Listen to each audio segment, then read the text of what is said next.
Hello mga Kamix Vlog, mapagpalang araw na Sunday. Kumusta kayo? At dito tayo ngayon, may ayuson tayo na yan may laman ng tubig.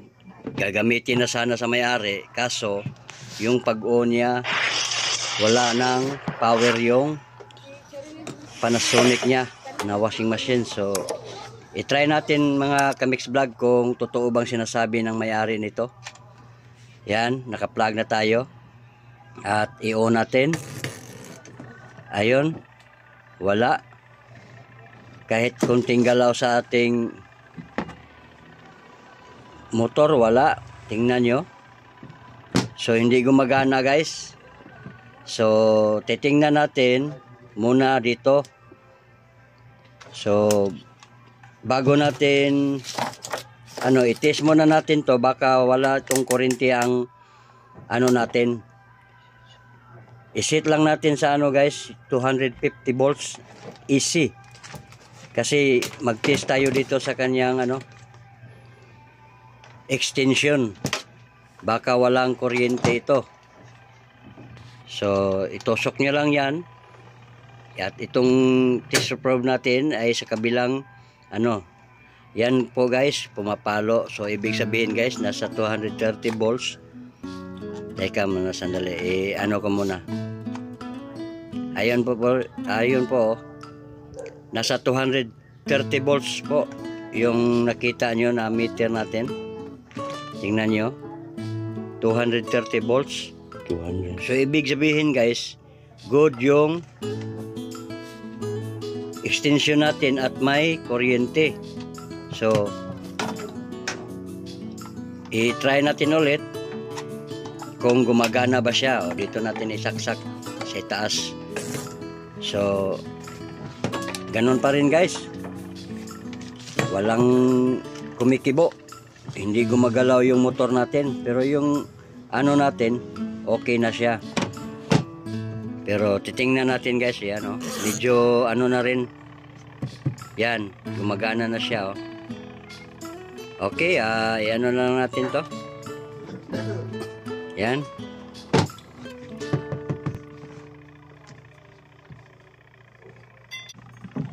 Ito guys, may screw dyan, isa. Tanggalin natin to. Bago tayo papunta sa ilalim, unahin natin dito kung baka switch lang yung diferensya niya.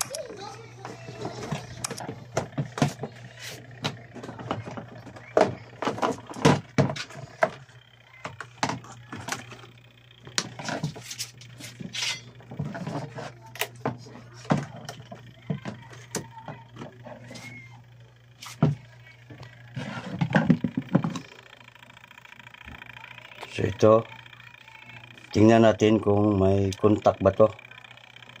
So gagamit lang tayo ng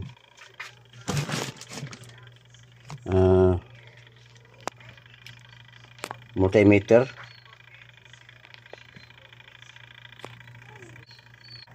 So i-set natin yan sa buzzer para makita natin kung good ba tong switch natin. Ganyan lang.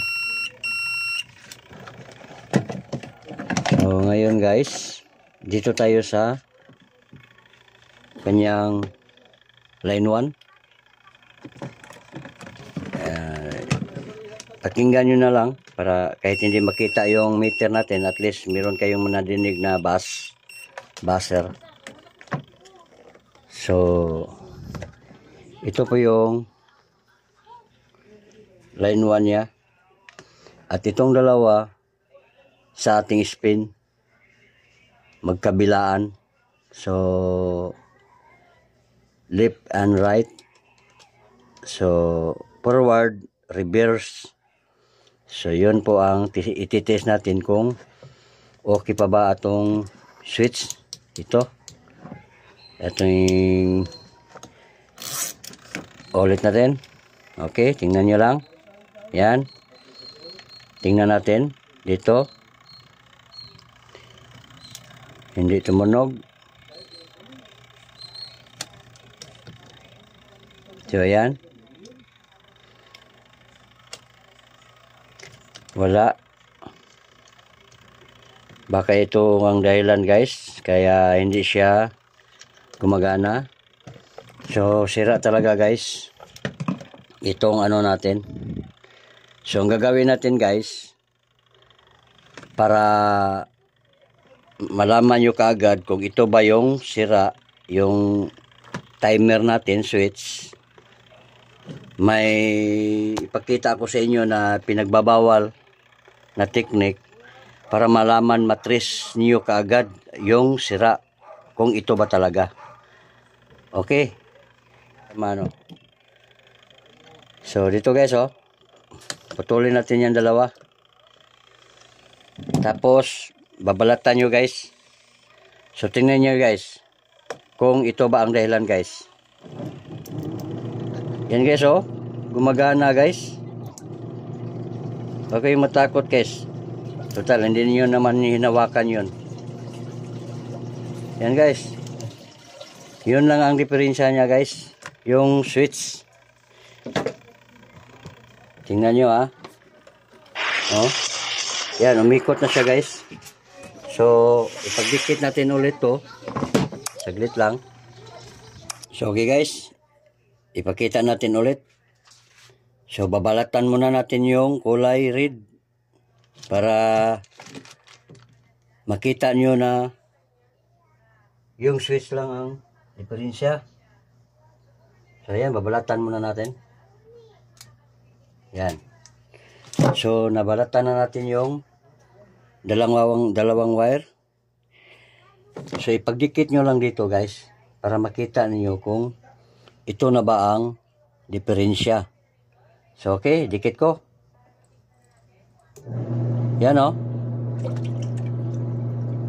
sa atin yung forward. Tapos dito na naman tayo sa kabila, sa blue. So sa ating reverse, tingnan nyo yung ikot sa tubig. Yan. Yan bumaliktad na siya guys.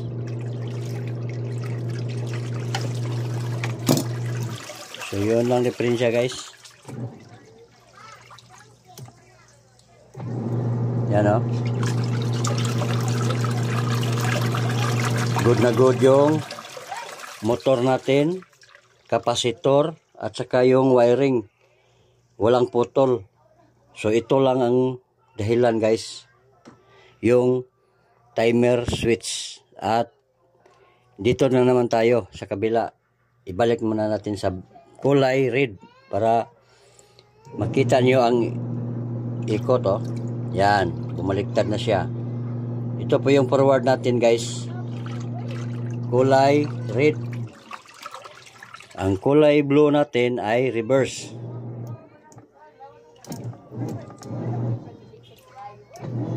Yan, reverse yan. So okay guys, hanggang dito na lang. Sana may nakuha kayong kunting kalaman sa ating inaayos ngayon at nakakatulong din sa inyo. So ito guys, puputulin na lang natin to lahat. At meron tayong dito, ipapalit dito. Kaparehas lang niya guys.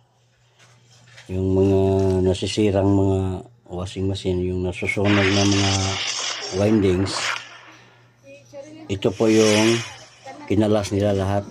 Pinisapisa nila para maibenta nila ng mura. Ito ay halaga lang ng 100 pesos guys. So kung sa brand new nito guys, sobrang mahal. Mahigit sa 400 ang brand new nito. So ito, napakaganda pa naman. Yan. Yan oh. Napakaganda pa yung spin niya. So kailangan hinangan natin dito guys. So hinangan natin itong wire. Kahit magkabaliktaran dito, yung blue at saka red, yung gray ay dito sa line 1 natin. So hinangin natin dito. So kailangan guys, may ano kayo, may panghinang kayo, gaya nito.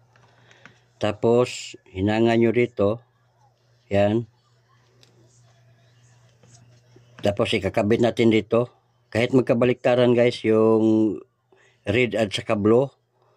Pero dito, kailangan hindi makabaliktad yung ano natin, yung gray. Kasi yun po ang line 1 natin. So dito sa ating forward and reverse. So okay, kakabit na natin.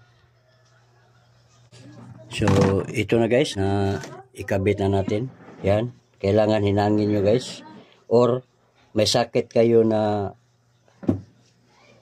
kagaya dito sa kalaki niya, pwede naman yun, yung sakit lang. Pero sa akin, kasi hininang lang natin kasi yung original ito ay hinang. So okay guys, i-testing natin guys.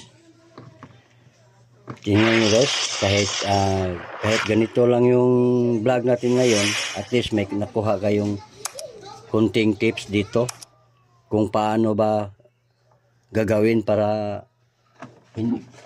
pwede na kayo mismo ang gumagawa para hindi na kayo magastusan ng mas malaki. So okay guys, nakikabit na natin. Yan. So i-testing natin guys para makita nyo kung yun lang ba ang diferensya niya. So kahit wala kayong tester guys, basta meron lang kayo nito, pliers, Phillips screw, cutter, makayang-kaya nyo gagawin yan guys. Kahit wala na kayong ano. So okay, testing natin para makita nyo. Ayun. Napakaganda pa yung nabili natin na ano guys. Kasi mas bumibili ako ng mga surplus kaysa mga bago ngayon na imitation. Ito original ko guys, mas maganda yung original kasi tingnan nyo, gandang screen nya. So okay guys, hanggang dito na lang. Sana may napulot kayong kunting kalaman sa aking vlog ngayon at na-share ko na sa inyo kahit maliit lang, basta ang importante may natutunan kayo at ingat sa pagwawiring. Bye bye everyone, God bless.